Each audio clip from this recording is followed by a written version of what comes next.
Hey everybody, Chad Shimabukuro here with Keller Williams Honolulu.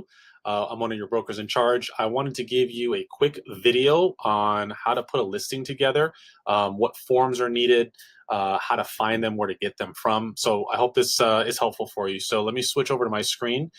Some things that you're going to be using is zip forms. So hopefully you already have an account set up for that. And I'll show you some other things as well. So getting into it, we'll make a fake account here, a fake file. Create new. We're going to create a new listing. And for this one, I'm going to list this, which happens to be my listing anyways. And save. Okay.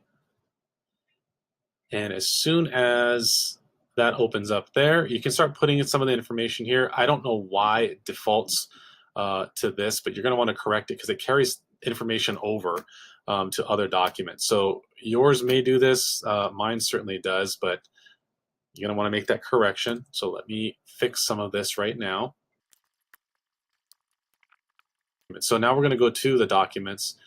It'll have by default some information that I find extremely helpful. So you're going to need the exclusive right to sell. You're going to need a prop type or property type. You're going to want to select the right one. So this one is a single family, so it's accurate. If it's a condo or townhome, this is not the right one. You're going to want to select the right one. How do you do that? If you want to change it, you go to here, all forms. You open this up. You can do a drop down, and for those items, you can find them in a couple places, but I hit all just to make sure. And if you notice, prop type's already selected, but if I need to change it, you can change it to multifamily, condo, townhome. That's pretty much the three that are mainly used, and of course, vacant land. The exclusive right to sell is one that you're going to need, and certainly these are referred to as ABAs, which is affiliated business arrangement disclosure. So ABAs is something that you're going to need to have. We have two companies that Keller Williams has interest in, which is First Hawaii Title and Hawaii Capital Lending. So it is important for our client to sign, whether you're on the buy side or list side, the client to sign and execute it. It doesn't need to be fully executed unless one or both of those services are being used in the transaction. But regardless, you're going to want to make sure the client signs it. So here's this information, but what else do you need to send over to your BIC for review and then present to your client for the listing presentation to get them to sign it? So there is some information that's missing. Obviously, you have to fill it out. That's not what this video is for. You can fill that stuff out on your own, but it's the information and other data that we need as BICs to review and approve this. So what do you do? Where do you get it from and so forth? Here's some information for you. So I'm going to use this again, just because it's already my client, so it makes it a little easy. But I'm going to search for it as though it's not my client. So I have the address. They called me with the address. What do? First thing I'm going to do is go to Hawaii Information Service. We have an account with the firm. The password changes from time to time, so I'm not going to put it in here so to cause confusion. Just ask your BIC what the current password and username is, and we'll send it over to you. So you click on Login. This is actually my personal account. So here is our KW account. So you click on that to log in. And this is what it looks like here. What I'm going to do is search for this particular listing as though it's not a client right now. So as though I'm just starting fresh. I'm going to hit this there. It's going to ask you which Mokila. You're going to hit street. And then we're going to hit search. And there it is. It pops up. And this is the right one. So couple of things too is a lot of agents will send over to their BIC only this document, which we refer to as a TMK or Hawaii Information Service. It's referred to one of those two things, which is what you need. That's one of the things, but is not everything. And what I mean by that is here you'll notice there's property tax information. This information we don't want to rely solely on, and sometimes it's accurate and sometimes it isn't. And what I mean by that is this is not the source. Hawaii Information Service or the TMK is not the source of this information. What is important that comes from this is things like this, which is the TMK information, what the square footage is, what the bedroom bathroom count is per public record, but that's not the source of the information for taxes. So what is? It's Q Public, which is the real property tax division. So there's a couple of ways that you can go about finding it. You can just simply open up a tab if you wanted to and search Honolulu tax assessor. And the first thing that pops up here is Q Public. So you can click on that. You click yes, I accept the above statement. You can click on a few things to search for it. I personally use site address, and then you can put the information in here, right? So just to show you what that looks like, you could put this information in here, and it should pull it up. So let's search, and there it is. So that pops up there. Click on that, and here's the other piece of information. So we need both this and the other document in order to review for a listing. Now, that's the longer way to get to it, right? So I'm going to close this out. That's one way it's accurate. You'll get the same information and get there. The other way is when you're in here, which you're in the TMK information, you can click on this little button right here, Open County Site. You click on that, and voila, it opens the same exact thing without having to manually search for it. It's super helpful and convenient. And this information right in here is deemed accurate and most up to date because this is coming from the actual department or division which creates the tax information. Whereas in this information, it may be accurate, but at some times of the year, some months during the year, it's not up to date. And you don't want to rely on that information and try to do math to back into that number if it's not accurate. The other thing that it may or may not be updated on is the classification of the property, whether it's residential or residential A and so forth. So this is helpful information for certain things, square footage, building count, zoning is sometimes in there. This one obviously is not in there, so we can look it up a different way, bedroom, bathroom, and so forth. But I would not rely on that information for this. So what do we do next? Well, we can click PDF, page. So it creates a PDF version of that. And what we'll do then is we will download that.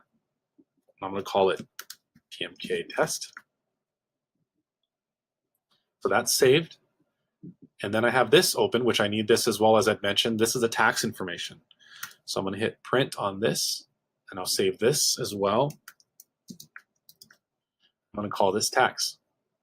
So now both of these documents are saved.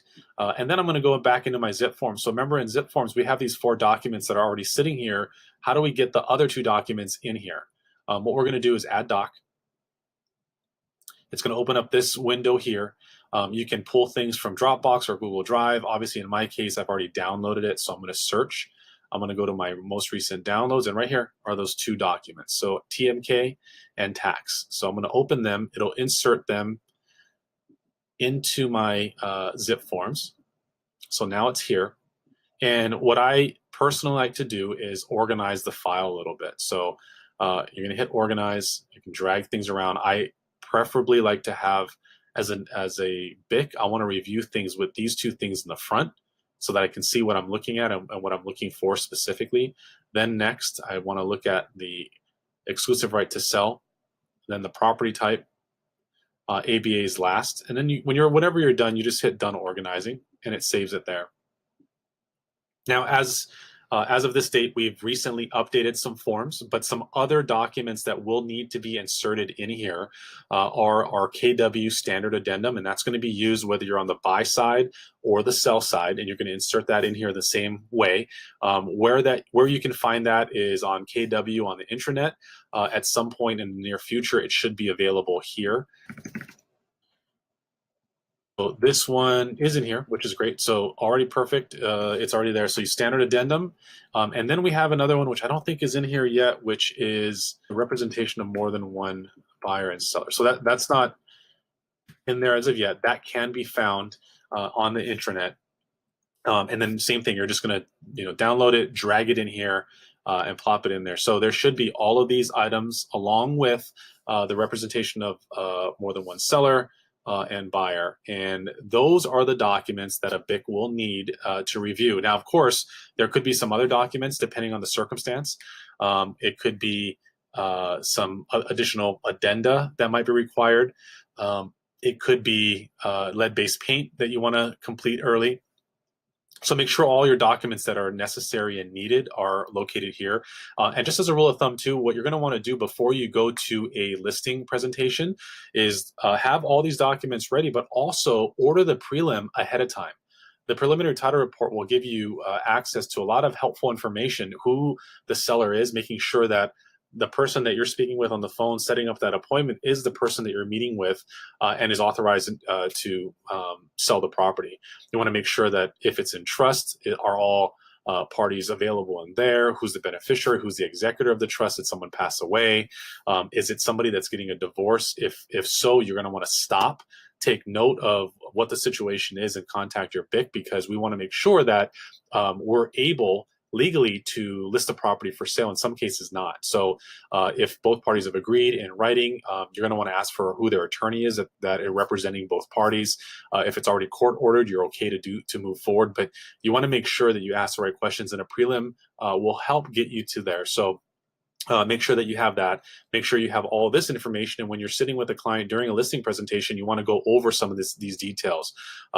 Review the square footage, review the bedroom bathroom count, and so forth, and make sure that the information that they have is accurate to what's on public record, because maybe they made some improvements and didn't get it permitted. Maybe they thought they got it permitted, but it wasn't recorded properly or updated on the public sites. So ask the right questions.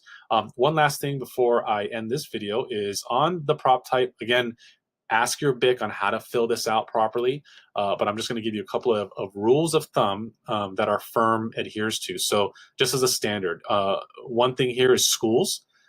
We never complete school information. So whenever you have a listing, do not put schools in there at all, ever.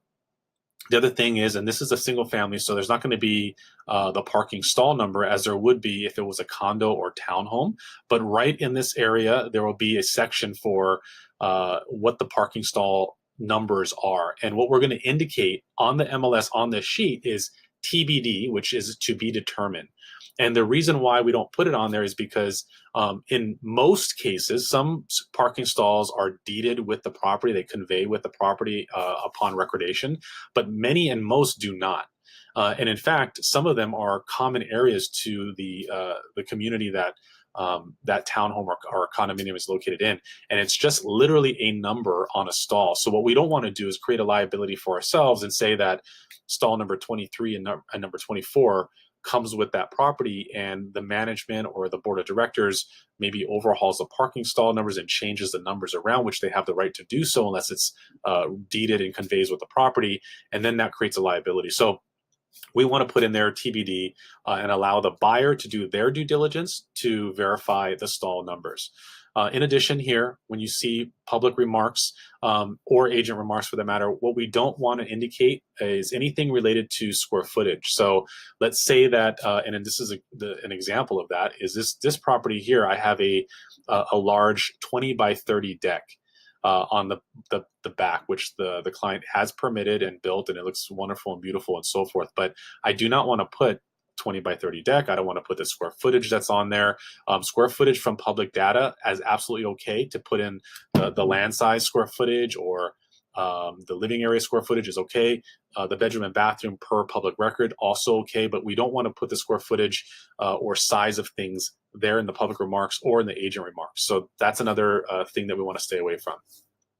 And then one other thing here is the taxes. So as I mentioned before, you want to calculate the taxes not based on what you find here. So not based on this information here, but rather this information here.